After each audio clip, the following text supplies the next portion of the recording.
Happy Citizen Science Month. It's April, and we're coming to you from Oklahoma State University. So glad to see a lot of librarians on today who are interested in backyard science programs in the library. So we want to thank the National Science Foundation Advancements in STEM Learning Program for sponsoring some grants for these exciting and brilliant libraries who have ideas about how to turn their library backyard into a citizen science observation spot.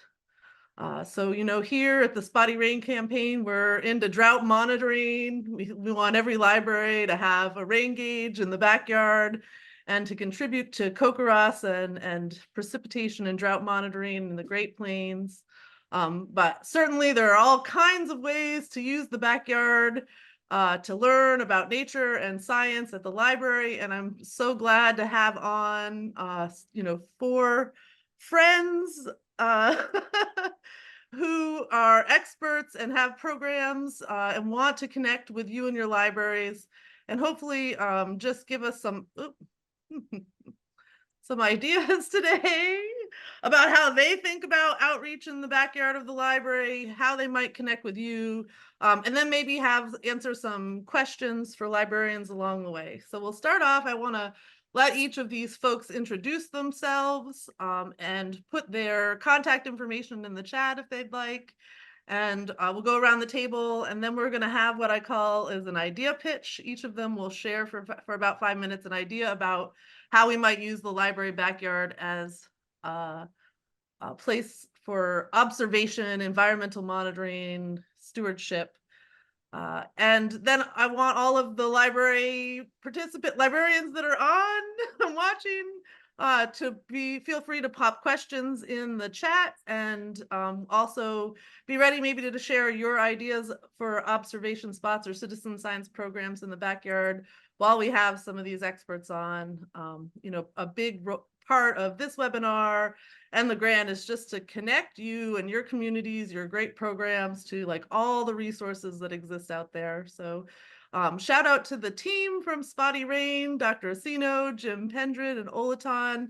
And also we have Heath, our backyard explorer librarian on, and we were with him yesterday. And so we'll share also with everyone the link to that webinar and his ideas about youth programming for summer reading programs. So thank you, Heath, for being on.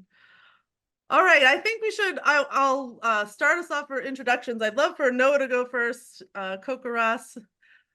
What is CoCoRaHS, Noah?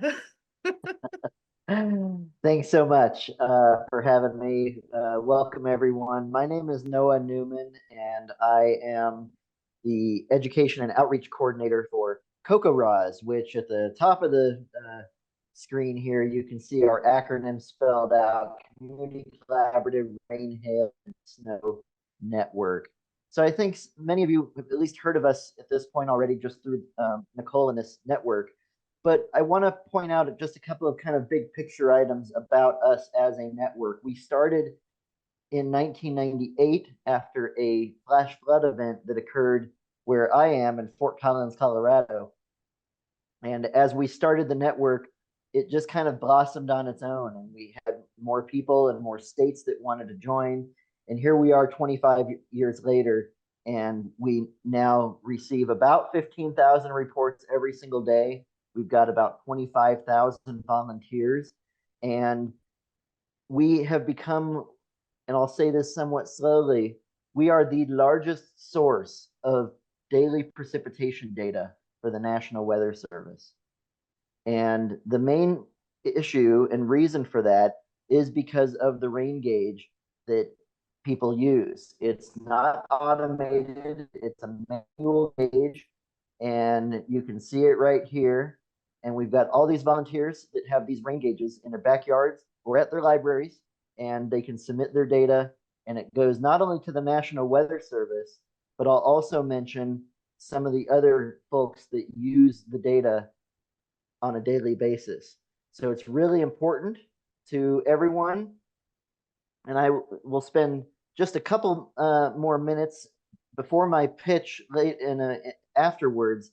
But what I want to show you is how your data immediately go into the maps where you can investigate, you can learn about where it rained, where it did not rain. You can compare your dot to others. And as I zoom in here to one of the kind of heaviest rainfall areas, you can see 1.3 inches on one side of town and almost nothing on the other side of town. And as you investigate some of these further, you can start to dig into these people's data and learn some of the climatology of the area. Is 1 inch of rainfall in a day a lot? You know, for April, we can learn immediately that the average for this area is 3.42 inches at this location. And to this day, they're a little bit below average for the whole month so far. But we're looking for the whole year, we're right at normal. So these are immediately some ways that you can learn about precipitation, which is different from one place to the next. And I'll talk in a little bit about my pitch to you as librarians for how you can get involved and how you can get your patrons involved in the area. Thank you, Noah. Noah has a national program, so we have librarians on today from all across the country. And so tapping into CoCoRaHS, and Noah and I have a secret mission. I'll let you in. We have 15 rain gauges left in this project to give away, and we hope you want to put one up in your library. So glad to have Noah on. Can't wait for the pitch. We have another sort of, I guess, national program. So I invite Abby Randall to introduce CoCoRaHS next. Hi, Abby. Hi, thanks, Nicole. Hi, everyone. I'm thrilled to be here. I'll just give a super brief introduction, and then I'll come back to share more resources later. That's what we're doing, right, Nicole? Okay. So I'm Abby. I am the co-executive director of CoCoRaHS, which is a national environmental education nonprofit. We support educators with curriculum, professional development, and grant funds to make student ideas a reality. So I'm based in Oklahoma City, but we offer resources at no cost to educators, including y'all, wherever you are. I'll pop the email so you can reach anyone on our team, and our learning portal in the chat, and then I'll come back and share more about those resources with y'all.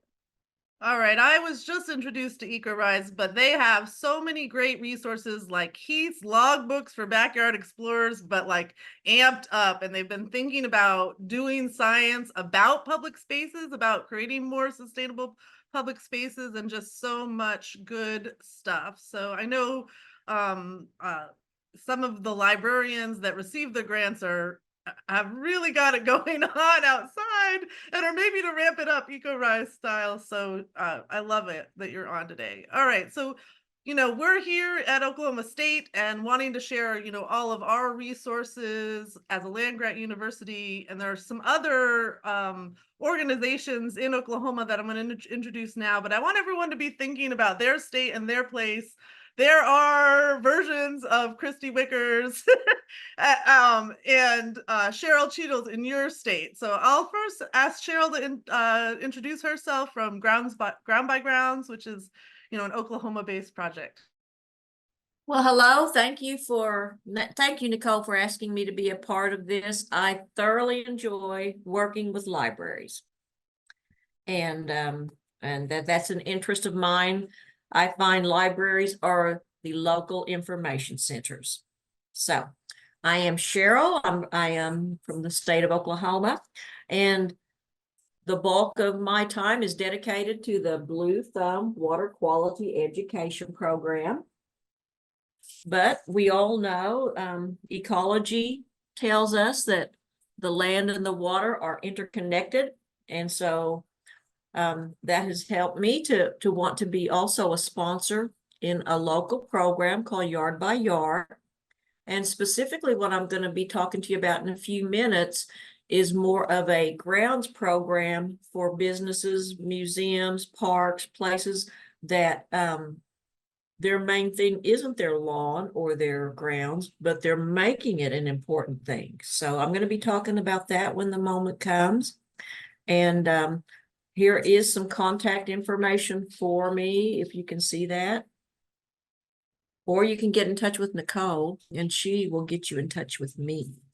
I'll have everybody's links and emails go out with this webinar for sure. And I look forward to when I give my pitch. Yes. Well, Cheryl is, a wealth of information on environmental monitoring. I don't know if anyone does it more than Cheryl, so I'm so glad that you're on and secretly planning library by library. This is the spawning. It all started here. No, I'm just kidding. I know you've been in I other. would like that. I think Yeah. libraries, they want to be what their citizens need, and I have seen that. I've experienced it. I've benefited from that. And so when I get a chance to support libraries, I try to do it. Yeah, the library, we often talk about it as a place for citizen scientists and training to try out some of these ideas, and there's this contribution of data like to CoCoRaHS, but there's also your library, and it's as a sustainable place and planning and a place, for mental health and outdoor recreation, and there are a lot of advantages. And so look forward to your pitch. All right, one more. We'll stay on time if I don't talk too much. Well, I'm so glad to introduce Christy Wicker. Will you tell us about what you're doing? Sure. Yeah, my name is Christy Wicker, and I work at an organization called Wildcare Oklahoma. We're a wildlife rehabilitation and education center. We are located in Noble, but we actually, as wildlife rehabilitators, we serve the whole state. And our education programming is also expanding. And so we've been doing a lot more education and outreach as kind of trying to be a voice for wildlife in Oklahoma. Just the value and the intrinsic, I guess, value of wildlife and how they can enrich our lives. We also spend a lot of time here at the center on the phone helping people resolve wildlife issues, whether they're people who are having a conflict with wildlife or people who find animals and aren't sure how to help.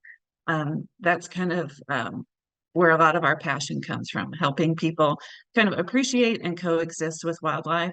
We have in the past also worked with some libraries here in the central part of the state as part of their summer programming.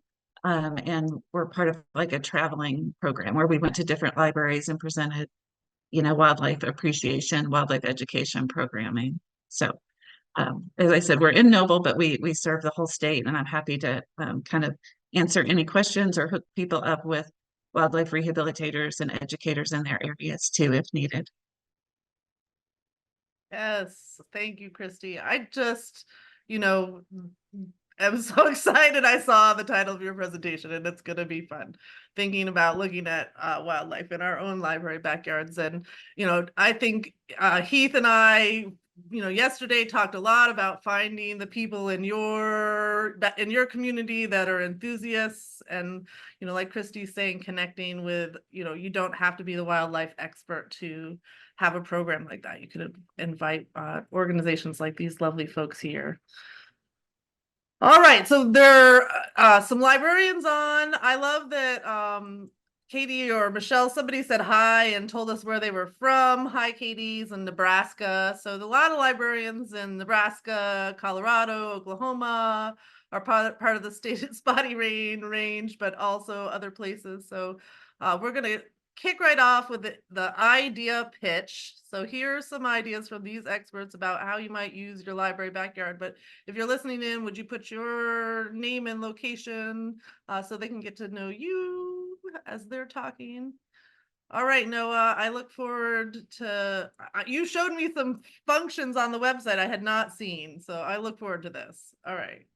Thank you. Yeah, and some of those are brand new tools that have just been introduced and totally open to the public. That's kind of one of the main things that I want to at least make sure everyone understands on here is that you don't have to join and set up a rain gauge to have access to the CoCoRaHS educational materials. And before I get further, Cheryl and I might get into a fight over who loves librarians more, but I just finished a project, CoCoRaHS, a traveling library exhibit that went to different libraries in the Four Corners area, and we were working with specifically Native American and tribal communities And we had our materials even translated into Navajo. And so just fantastic. If you look up We Are Water out of the University of Colorado, Boulder, CU Boulder, We Are Water, those materials are available for any of you. But back to CoCoRaHS, before I get into my final pitch to you, again, the free resources on our homepage are found in this left-hand menu. And what I would point out, one of the things is the Master Gardener Guide. So folks that are into gardening, there's a rich PowerPoint here filled with climate information for your area and how to think about weather and climate when it comes to gardening. There's also the state climate series that goes over specific climate information for each state. But these weather talk webinars, I want to also point out, which are free to anyone, but we also now have a bank of 90 of these that we have presented over the years. And the topics have included things, anything weather related that you can imagine. There has been an expert that we have hosted who has basically 1 hour presentation of fantastic information. So free resources for anyone, but I just want to make sure that you're aware of those. My pitch to you is basically what Nicole is saying: to get yourself a rain gauge. We've got a free one for you as a librarian or as a library. And what I'll mention is that this cost of this rain gauge is starting to get a little pricey. Unfortunately, it's now our volunteers have to buy their own, and they're about $40 to $50. But you at the library can get your own. And what I love to show off is this particular way to mount it at your library. And so it can be moved if you need to. It can be put wherever you want it, where you don't have to actually dig a hole in the ground to mount a post. So you put a post in a little bucket full of a little bit of rocks or concrete, make a little planter box, and now you've got your rain gauge. What I recommend you do is, as a staff, register the rain gauge, and whether you write down the measurements or have everyone, they can all use the same login on their smartphone and enter the data, or one person can do it, but it's super easy to enter your data. It takes 30 seconds to tell us that you got 0 precipitation, which is super important to the drought scientists who want to know where it did not rain. Verification of 0 precipitation is oftentimes all we're asking for. And so if you can submit that data, get your dot on the map, what you end up having at your rain gauge site is possibly a little sign here with a QR code. And this is where, in my pitch to you, I will work with you, I will help you with this, but we can create a QR code that people walking by can snap and go directly to the map or go directly to your data, so they can see the data in context with the local surroundings. And we can hopefully get you to talk to those patrons to set up one of these rain gauges at their house and compare their data to you at the library. Because what we all know, I'll stop sharing, we've all seen it. It can rain across the street and not on you. It can be so different from one place to the next. That is the whole point of our project, is to know the variability from one place to the next. And the National Weather Service, they just don't have enough weather stations to pick up that fine detail. And the radar and satellite, they may see precipitation in the air, but they need verification on how much actually landed on the ground. And so that's where you come in. It's really easy to do. Contact me if you have any questions, and I'd love to work with you. Yeah, for the variability, so a lot of you or all of you are rural or small libraries, where you're located is an ideal location to contribute to this nationwide network. I was sold after Noah told me that the National Weather Service ships these rain gauges after fires in Colorado so they can watch out for flash flooding that results after fires, from droughts. And so there are, you know, complicated environmental issues that we're facing across this country. And the CoCoRaHS has been doing it and supporting our National Weather Service, our emergency planners. And then, you know, your communities love rain. Those farmers and ranchers around you would love to know the library got 1.3 inches or 0.6. You know, I do think there's a local appeal and draw to it. And just, you know, again, we have a rain gauge. We have a rain gauge with the Zapar on it that takes you to CoCoRaHS's amazing cartoon videos, educational cartoon videos for youth programs. And, you know, we have an instruction booklet for you about how to set up your rain gauge. And so, you know, don't hesitate to reach out about that as you're planning your observation spots. We'll always try to get you a rain gauge if you want to turn the library into a spot. So I love the idea also of master gardeners and engaging, you know, teen groups and others in helping us monitor and make those observations. So all kinds of possibilities. Thank you, Noah. We love rain gauges. Thanks so much. Yeah, appreciate it. Precipitation. I'm not going to sing the water cycle song for you, but I have been known to do it in public places. Would you? Jim knows he's had to give the backup. He's had to be my dance backup. So it's how embarrassing. But all right. So I forget. Who's next up is Abby with CoCoRaHS. How do you think, you know, librarians might use CoCoRaHS in some backyard programming? Thanks, Nicole. I have way more ideas than are going to fit in 5 minutes, but I'm going to do my best. I would say folks who use CoCoRaHS resources, the #1 challenge is trying not to be overwhelmed. So I'm going to show you a lot, and hopefully you can hone in on exactly what will be most useful to you. And I'll put all the links in the chat after. So one of our foundational programs is called an eco audit, or an eco audit grant. So essentially we position youth as explorers and collectors of data to understand, in this case, an outdoor space at a library, uncover what's the potential, what are the challenges, and then we fund those projects for folks who are interested. So actually students can apply for mini grants to enhance their public spaces. And so you are all eligible for that.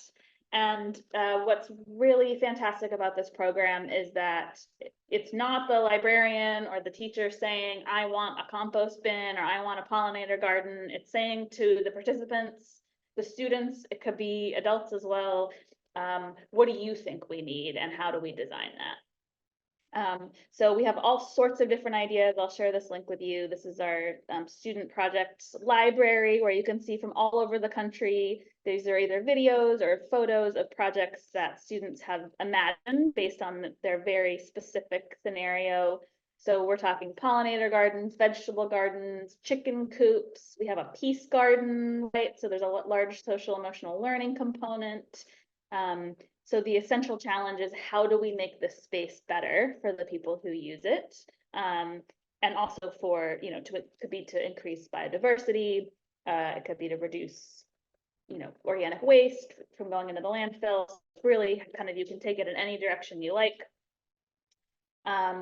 Like I said, we have masses of amounts of resources for you. One I want to highlight is our public space eco audit. So this is a data sheet where you'd send students, they could be on their own, they could be in pairs, they could be in larger groups, to really understand and collect data about the space in and around your library. So they're measuring, they're observing, they're writing down, you know, what is the condition.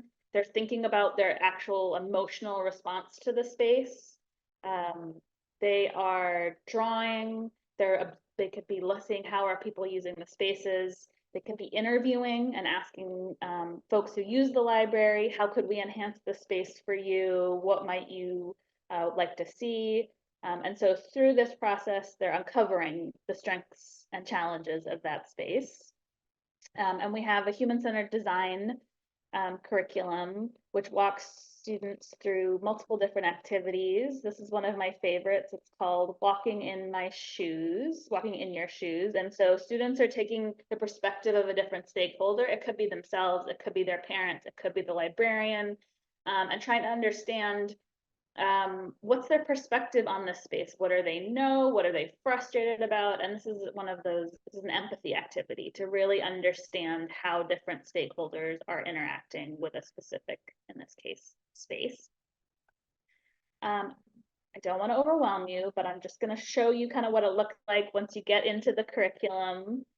We also offer lessons across multiple themes. So I'm talking about the public space theme, but you could have students looking at water, right? You could be using that rain gauge, and then the students can make an observation about rainfall, and you could explore water, you can explore energy, you can explore waste. In this case, we have all sorts of different lessons, K through 12, to kind of explore biodiversity, understanding what makes a good public space.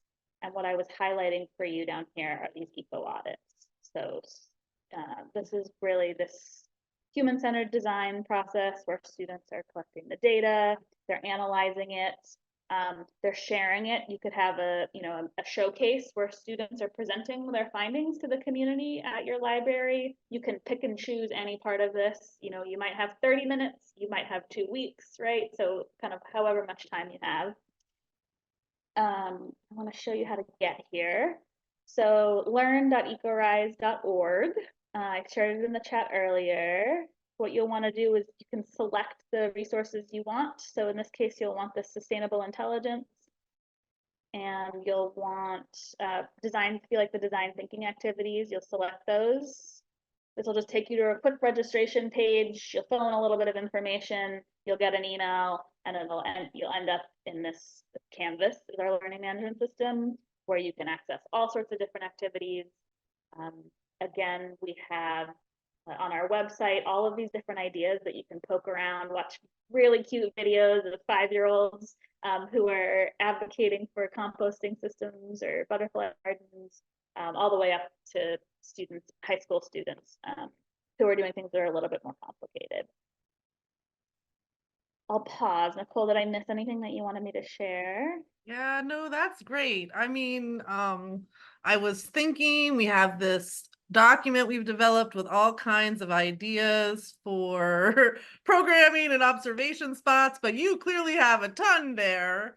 We also sometimes recommend Globe. You know, both of these curriculums are really well developed, but sometimes intimidating. But I think when you finally get into the system, you'll see there's a lot of usable like handouts, ideas, and information to, you know, arm yourself to do these kinds of programs. So, you know, spend, you know, lunchtime perusing CoCoRaHS or something, and don't be too intimidated by the breadth of it. It's really amazing. 10 years ago, 15 years ago, when we were talking about doing this kind of education in Oklahoma, we didn't have amazing curriculum like CoCoRaHS. And so looking at those kids' projects, I think, you know, I hope we've inspired some librarians to think about it. So I shared and plopped in the chat the link to that observation spot. Anybody on today can share their ideas, even below the observation spot, which we're loosely defining and just trying to, you know, toss out a lot of ideas. Is just a list of links. So, you know, anyone that has resources they want to share today or ideas, feel free to pop those in. So yeah, I think anything else about CoCoRaHS, Abby?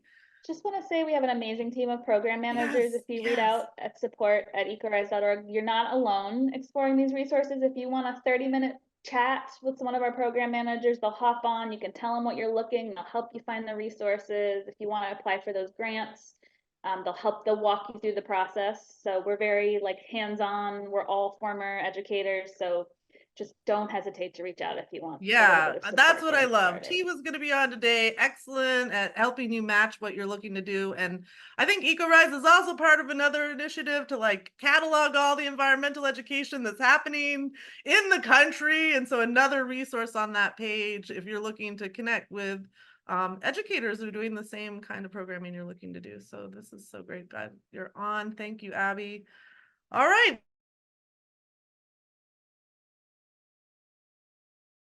You got muted, Nicole. There we go. Sorry, I muted myself. We're at the half hour, so we're doing good on time. And next up, we have Cheryl, where we're starting the library by library revolution here and now.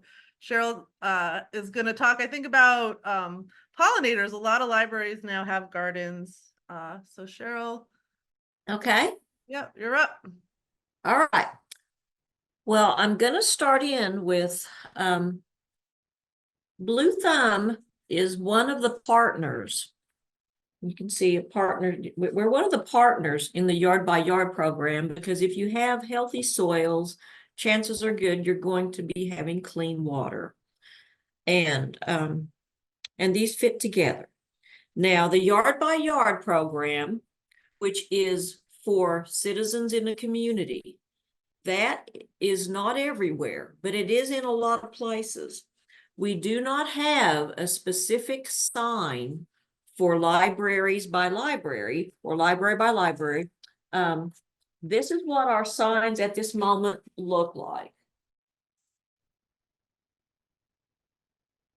And I do like the idea of one that says library by library and pulling in that level to work with us in Yard by Yard for healthy soil in urban or small town settings. And this is an educational thing. What our goal is when people see a sign, Yard by Yard or library by library, park by park, which we do have this now. We have park by park. We want people to think that beauty comes in more than one way. It doesn't have to look like a manicured golf course in your front yard or your backyard. And in fact, that is often a sign of a landscape that doesn't function. So to pull in a library for this program, here's what I'm thinking, is that we may, because we don't have Yard by Yard in every community yet, I'm thinking that we might, if we have a lot of interest from libraries, we might do something different and be able to pull in libraries regardless of what else is going on. If we had a lot of libraries saying, hey, Cheryl, we'd like to do this. Now, at this moment, it is free to be involved in Yard by Yard or business by business or park by park. But we are going to need some funding to get the signs for libraries by libraries. Because here's the deal. We want to get a bunch of them because then the price comes down. But there's not going to be as many libraries as there are standard yards. So we're still thinking about how to really make libraries by libraries work really well. But we're on it. We're thinking about it. And I just have to see if there's any, is that there's going to be a very big push in Oklahoma for this. So, but to talk a little bit about why it's so important, because libraries bring in lots of people, lots of different groups, for whether it's for meetings, for checking out a book, for using computers, for going online, for students to get projects done. Libraries are the information center. They are the place where people can learn. And it has been my experience that library staff know about what the local resources are. And I have never had a situation where a library staff did not help me accomplish what I needed when I went in the library. In fact, the very first time I ever went on the World Wide Web, it was because I went to a library and I went, I don't know what's going on, because I'm from a few generations back. And a librarian sat down at a public use computer with me and showed me how to do it. And so the world opened to me. And that's why I'm excited about libraries. So what we want the library to understand that their grounds, their property, the places where they are, that can function as habitat, that can function to draw in rain, that can be a place of outdoor learning for the community, that can be a place where a little urban wildlife finds a home, like our bees, our birds, our butterflies. And we need that. I don't know how many of us that's tuned in today are paying attention, but we are in a climate crisis. Whenever we do things like have green spaces and we have healthy soil and we're growing pollinator plants, there's something we can do, and this is a thermometer, there's something we can do to help cool the environment. If it's all just impervious surface and runoff, that's not going to contribute to cooling and overheating Earth. We at the library can help others gain the understanding that we have some control right in our own hands. And we want that for the library. We want the folks at the libraries to be the people who help teach that we need pollinator plantings. And I did sacrifice this common milkweed from my own yard to bring today. And milkweed, it's kind of got a strike against it because it's got weed in its name. We have to have native plants that our birds, butterflies, and bees recognize. We have to have things they recognize as their food, as their host plants. And we have to help the public get it. Because not only are we in a climate crisis, we are in a biodiversity crisis. And man, I'll be the downer here. We have to help our communities understand that. And I don't think most people do. I know that it gets said, but that's a big word, biodiversity crisis. What the heck's going on with that? We have to be, and our libraries need to be ground zero for understanding these important concepts that can be very discouraging, but it's not without hope. And that's what we have to do. And I think the library is a place to do it. And I think having the Grounds by Grounds that gets involved with libraries, and we have people in Oklahoma who can help. We have, if you go, and I'll type this in. There, somebody did. OKConservation.org, Grounds by Grounds. And you can also go to OKConservation.org, yard by yard. Lots of information, videos on how to get started. And when people say to me, well, what's the first thing I should do to have an earth-friendly property? My very first thing I say is lay off the poison. Lay off the poison. Because then what's going to happen is you're going to stop having a monoculture. You're going to have other things coming up in the lawn. And then mow less short. You know, if your grass is this tall, your root system is this long. And if we mow a little higher, a little healthier root system, and then we start getting some other plants come in and we increase diversity. And then if we intentionally begin using native plants, just get a good look at this little milkweed. Man, does that baby smell good whenever it starts blooming. And I had the joy of having a monarch lay an egg on one of my milkweeds just like that. That's common milkweed. And I got to witness that little baby coming out and taking off and flying south last fall. If you give some of your citizens that experience, man, that'd be excellent. And the next thing you know, they're going to be checking out a book on the butterflies of North America.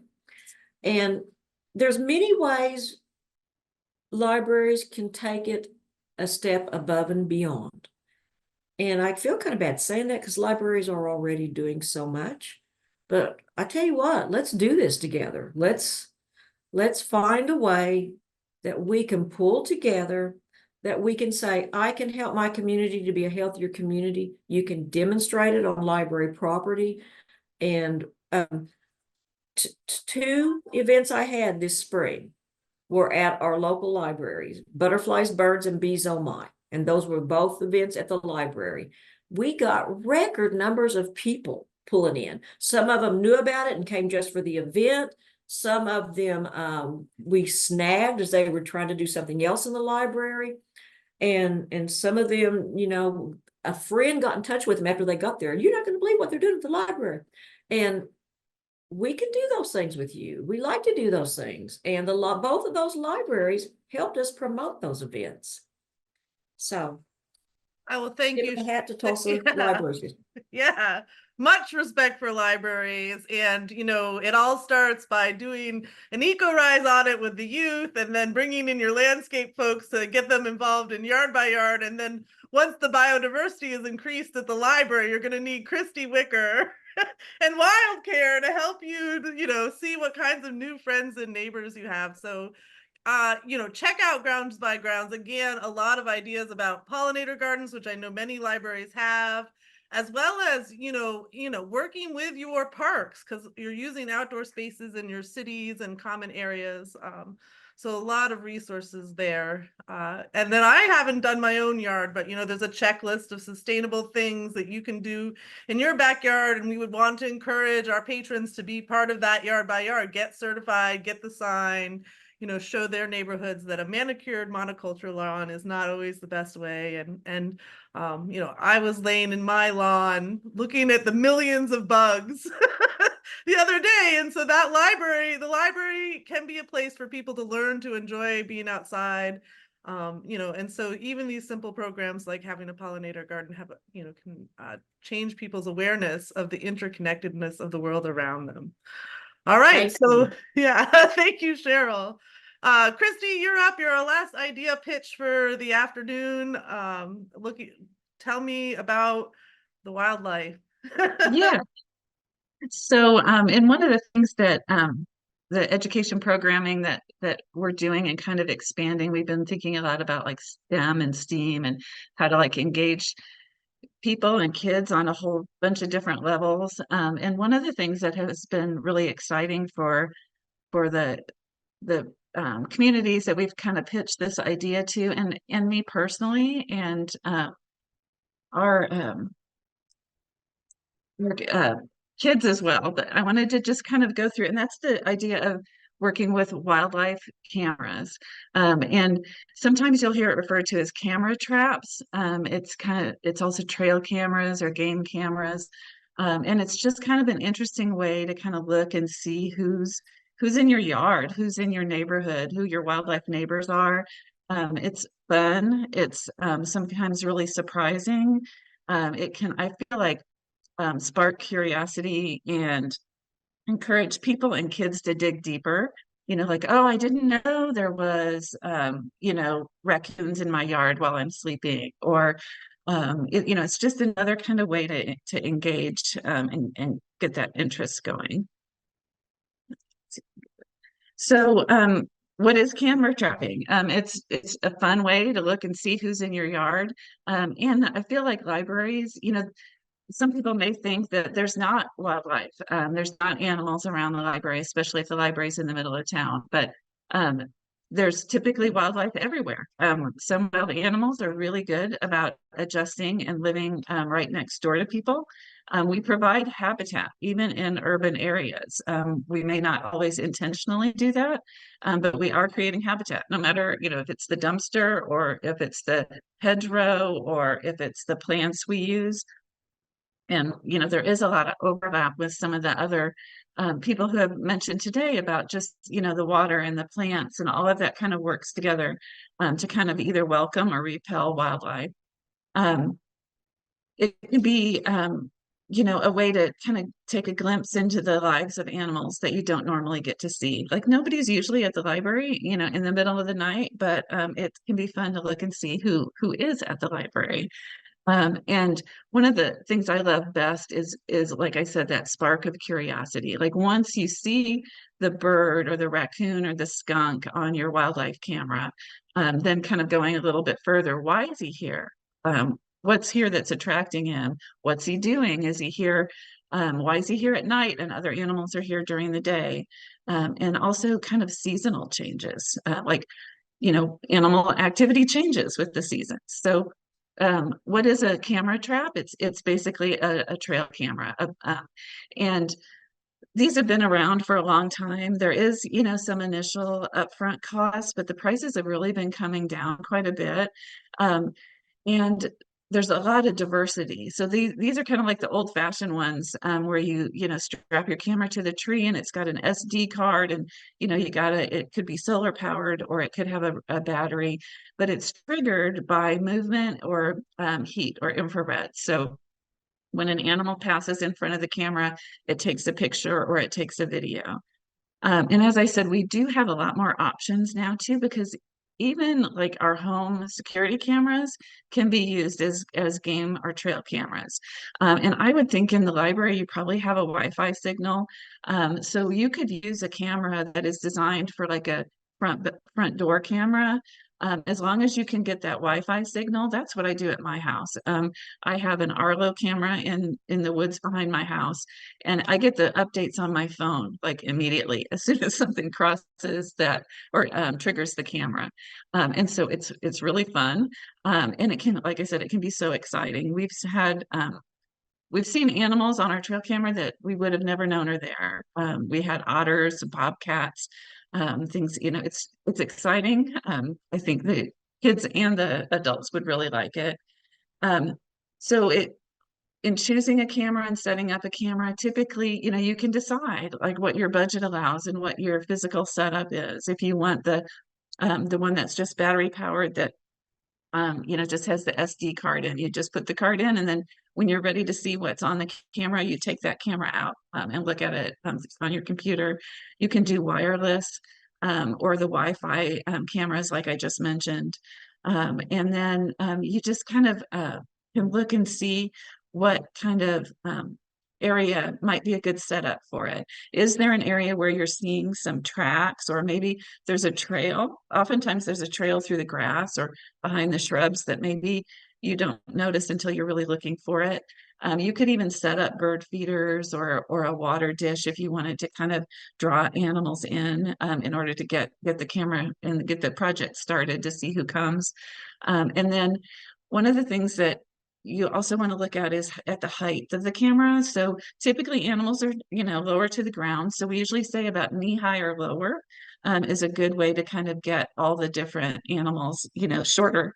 And then also for some reason, having logs or something interesting on the ground is also a big attractant to wildlife. So animals seem to love to walk across logs. I honestly don't know exactly why that is, but this is just one camera that we had in our backyard, and you can see we've got 2 armadillos. Usually you see armadillos by themselves, but as I said, some of the seasonal changes can be really interesting. I've had animals chasing each other. I've had mama raccoons with babies come through.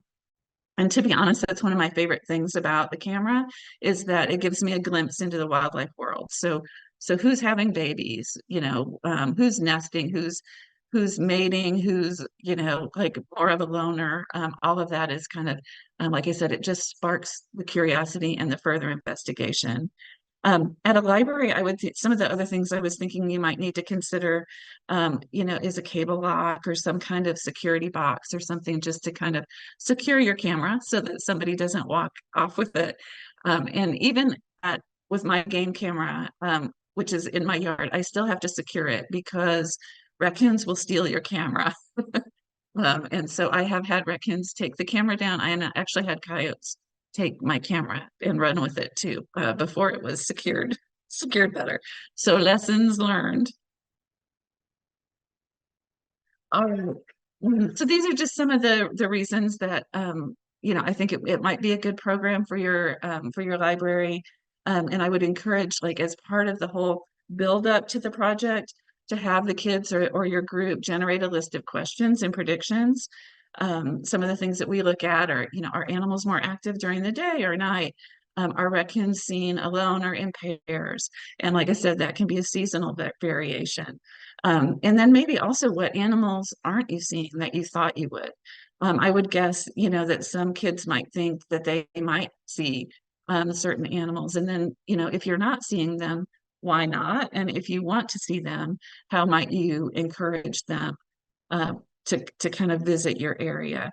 So, that's just kind of, I feel like the questions and the options are kind of endless in terms of how you can apply this and kind of get people to understand the animals that are in their neighborhood, kind of appreciate them, explore them, maybe even look at like what might be harming, what we might have here that could be harmful, like bird strikes on windows. Like if that's something that you or your community is concerned about?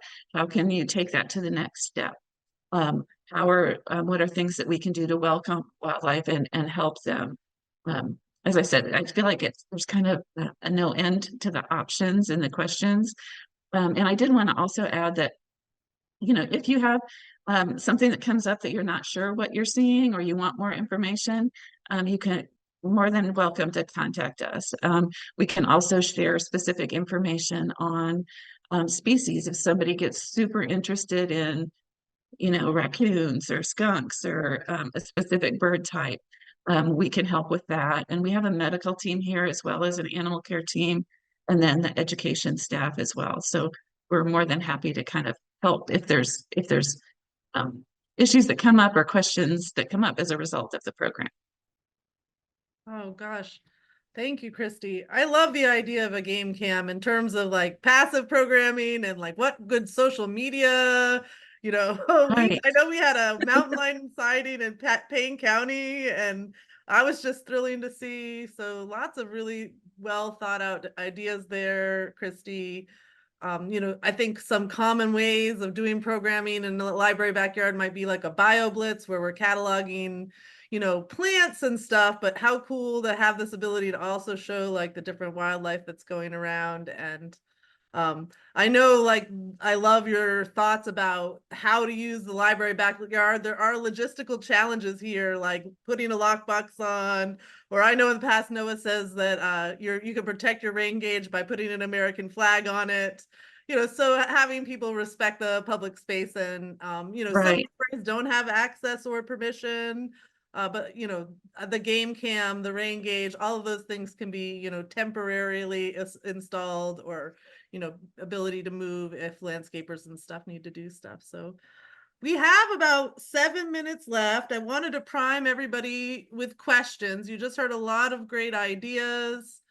And do you have any questions or any ideas you'd like to pitch? I'd point your direction back to that document too. Want to thank Jim Pendred. So if you have questions, raise your hand or speak up or put it in the chat. And then Jim, do you just want to do a quick introduction to that document? Just so many, I think it was probably fun to think about so many ways and existing curriculum. So it's sort of endless. There's places like SciStarter where you can find projects to connect to, but Jim and I were sort of thinking about what is an observation spot. Yeah, so hi, I'm Jim Pendred. I'm a doctoral candidate here at OSU and former science educator of 14 years. I'm interested in citizen science, and that's part of my dissertation, working in watershed management.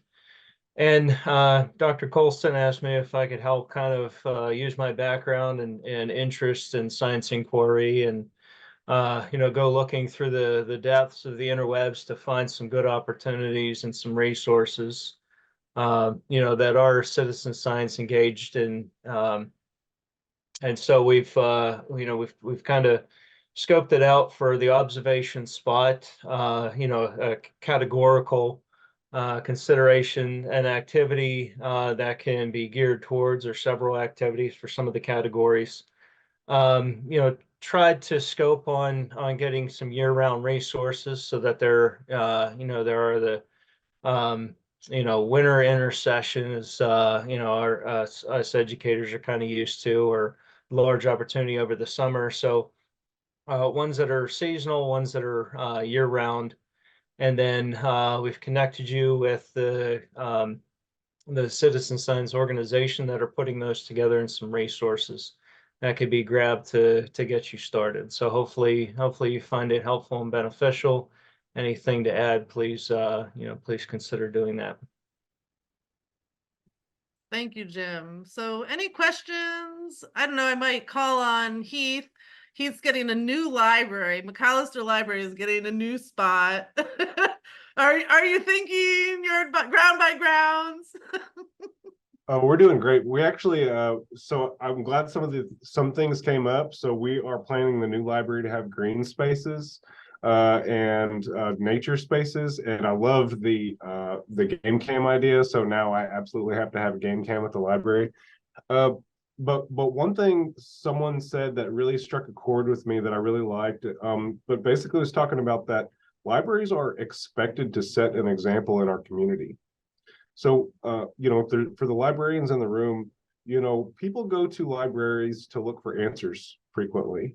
And so when they see libraries that are having green spaces, or maybe using solar panels, or maybe having a rain gauge, or maybe collecting rain data, you may not think much of it, but you're actually setting an example for your community. And that creates a ripple effect. So I really do believe in the impact of local libraries, that tiny changes can make a difference, especially when you're talking about environment, because a lot of times you're not talking about doing something. A lot of times you're talking about not doing something, doing less. And so it's an inspiring group to hang out with today. Yep. Yes, American Library Association made sustainability a core value of librarians, and so many ideas about how your role in your library space and in educating and encouraging other people.